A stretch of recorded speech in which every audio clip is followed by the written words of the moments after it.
دین پر لگے. ہاں ادخلوا فی السلم کافہ، اپنے دین میں پورے داخل ہو جاؤ. ایک ٹانگ باہر ایک ٹانگ اندر، ایسا پورے. ادخلوا فی السلم کافہ، اپنے دین میں پورے آ جاؤ. تو اس لیے حضور دعا مانگ رہے ہیں کہ اللہ میرا دین سنوار دے، کہ وہ تو میری اصل بنیاد ہے.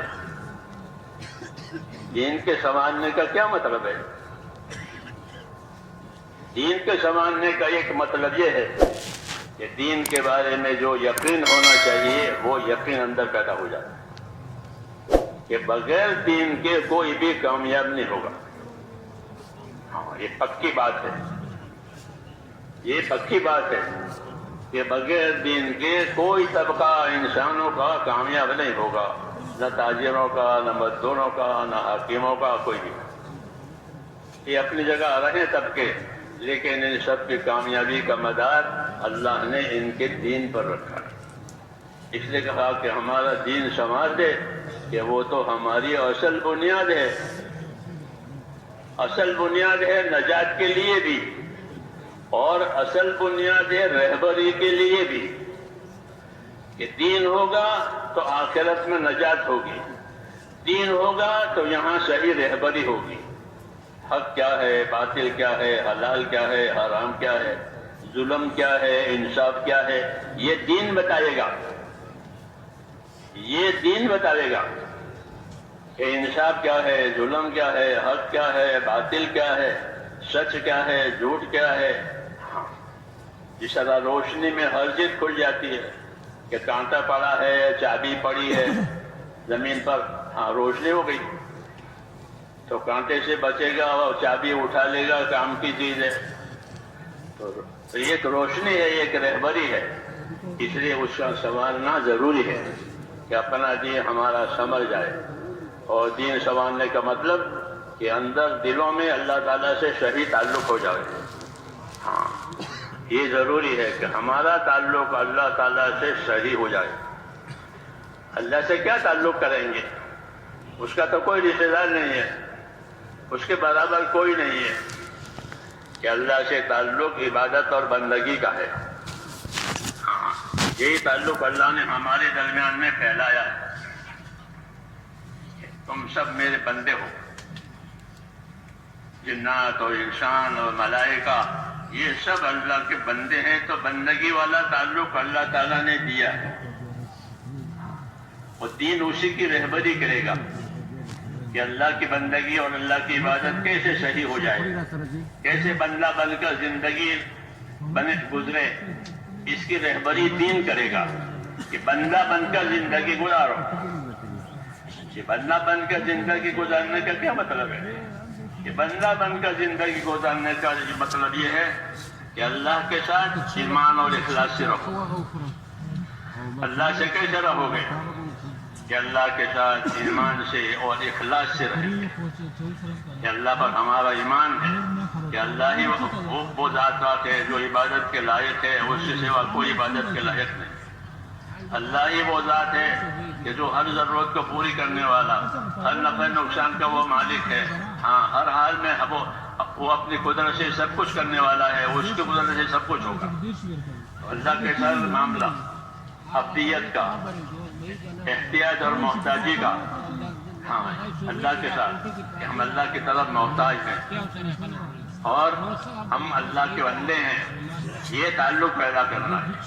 جتنا اللہ کی طرف اپنی احتیاج بڑھے گی اتنی وہاں سے مدد آئے گی.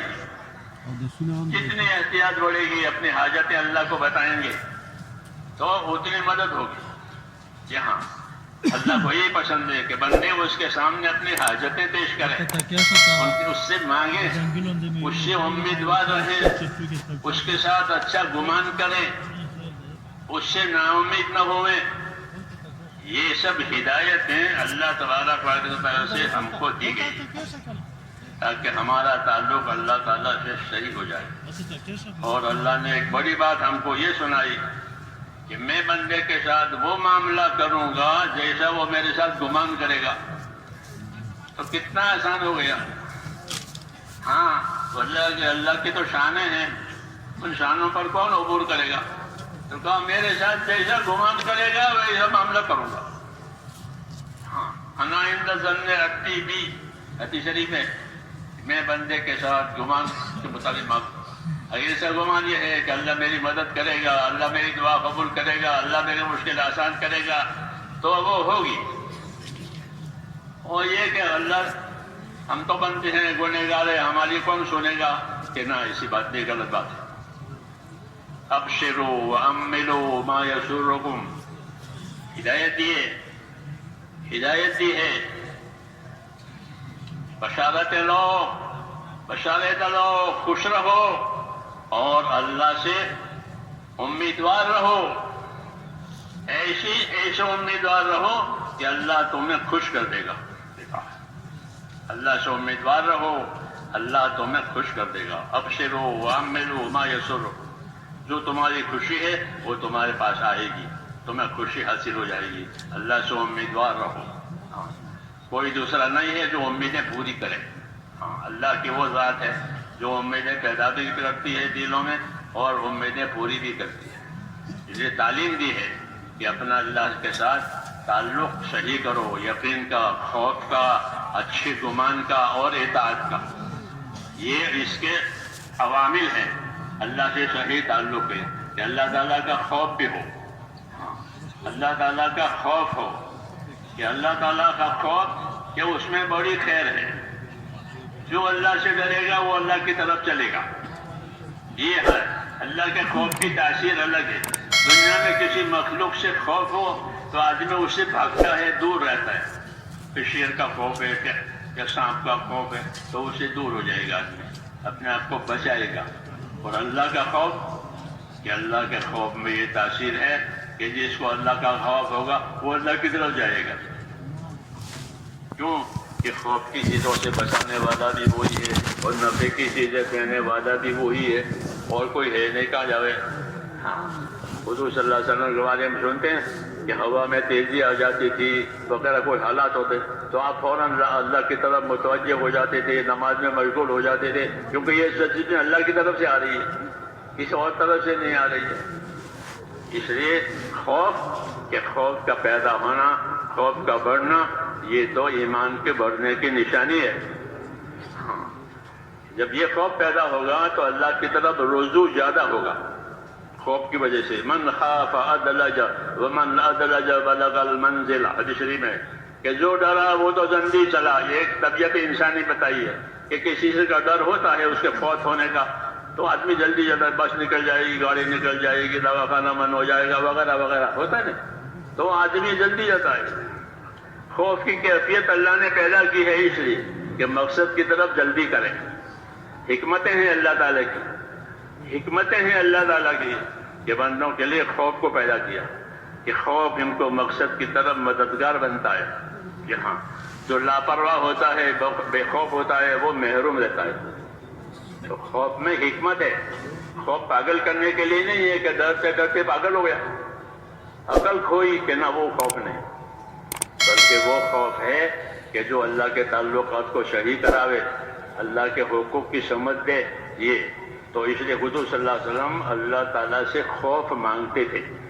وہ تو حضور صلی اللہ علیہ وسلم کے زندگی میں تو تھا ہی خوف، ہم کو سکھانے کے لیے کہ تم بھی اللہ تعالیٰ کا خوف مانگو. ہاں ورنہ کہ آپ صلی اللہ علیہ وسلم سب سے زیادہ اللہ سے ڈرنے والے تھے. یہ آپ نے اپنے بارے میں خود بتایا ہے، انی لاخشاکم واتقاکم للہ، کہ میں تم میں سب سے زیادہ اللہ سے ڈرنے والا ہوں اور میں تم میں سب سے زیادہ اس کی ناراضگی سے بچنے والا ہوں. یہ تعارف کرایا ہے اور اس میں دعوت ہے. یہ تعریف نہیں ہے بلکہ تعارف کرایا ہے اپنی حیثیت کا، اپنے منصب کا، کہ میں تم میں سب سے زیادہ اللہ سے ڈرنے والا ہوں اور میں تم میں سب سے زیادہ اس کی ناراضگی سے بچنے والا ہوں. انی لاخشاکم واتقاکم للہ. یہ ہم کو تعلیم دی ہے کہ اللہ کے ساتھ تمہارا معاملہ کیسے ہوگا. یا ہماری شریعت میں اللہ سے نڈر ہو جانا کفر ہے، اللہ سے نڈر ہو گیا کہ یہ کفر ہے. ایمان کا تقاضا ہے کہ اللہ سے ڈرے, اور اللہ سے ڈرنے کا مطلب یہ ہوتا ہے کہ اللہ سے نافرمانی سے اپنے آپ کو بچاوے, اور اللہ کی طرف سے جن چیزوں کا مطالبہ ہے وہ مطالبہ پورا کرے. یہ ڈرنے کا مطلب ہے. تو اس لیے خصوصاً اللہ سے ڈر مانگتے ہیں کہ اللہ مجھ کو اپنا ڈر دے. یہ ہم کو تعلیم دی ہے کہ مجھ کو اپنا ڈر دے. کہ کتنا ڈر؟ بعض مرتبہ ڈر اتنا ہوتا ہے کہ آدمی پاگل ہو جائے, اس کے خواص باختہ ہو گئے, ڈر گیا. کہ اتنا ڈر نہیں. ہر چیز کی مقدار, ہر چیز کی ترتیب بتانا نبی کے ذمہ ہوتا ہے. حضرت فرماتے تھے نبی نیت بھی بتائے گا, عمل بھی بتائے گا, ترتیب بھی بتائے گا, تاکہ کام پورا ہو جائے. نبی کے ذمہ ہے کہ نیت بتاوے, عمل بتاوے, ترتیب بتاوے, تاکہ مقصد پورا ہو جائے. کہ کس نیت سے کرو گے اور کیا کرو گے اور کس طرح کرو گے. تو نیت, عمل, ترتیب یہ تعلیم ہوتی ہے پیغمبر کی, تاکہ زندگیوں کا رخ اللہ کی طرف صحیح ہو جائے. کیونکہ دین جو ہے میرے بھائیوں, بقول مولانا الیاس صاحب رحمۃ اللہ علیہ کہ دین یہ اعمال کے مجموعے کا نام ہے. دین دال یا نون 3 حرف ہے, اور اس کا اطلاق, اس کا مطلب کیا ہوتا ہے کہ دین, تو فرماتے تھے کہ دین وہ اعمال کے مجموعے کا نام ہے. جیسے گلدستہ ہوتا ہے نا پھولوں کا مجموعہ, ایسے دین, کہ دین اعمال کے مجموعے کا نام ہے. کہ دین میں بہت سے اعمال ہیں. بعض اعمال کا تعلق دل سے, دل کا عمل ہے. دل کا عمل ہے کہ اللہ پر یقین کریں, ہاں اس کو ایمان کہتے ہیں. کہ اندر سے اللہ پر یقین کر کے اللہ ایک ہی ہے, وہی عبادت کے لائق ہے, اور اس سے ڈرے اور اس سے امیدوار رہے. یہ دل کا کام ہے, یہ دل کا کام ہے. یہ اندر سے ہوگا کہ اندر خوف بھی پیدا ہوا, اندر امید بھی پیدا ہوئی, اندر تعلق بھی پیدا ہوا کہ میرا دل میرا پروردگار ہے جس نے مجھ کو پیدا کیا ہے اور اپنی عبادت کے لیے پیدا کیا ہے. یہ اندر دل کا تعلق. اس کے بعد اعضاء اور جوارح کا تعلق, اعضاء اور جوارح کا تعلق. تو اعضاء اور جوارح کے لیے اس کا دین دیا ہے. آنکھوں میں آنکھوں کا دین, کانوں میں کانوں کا دین, ہر چیز کا دین,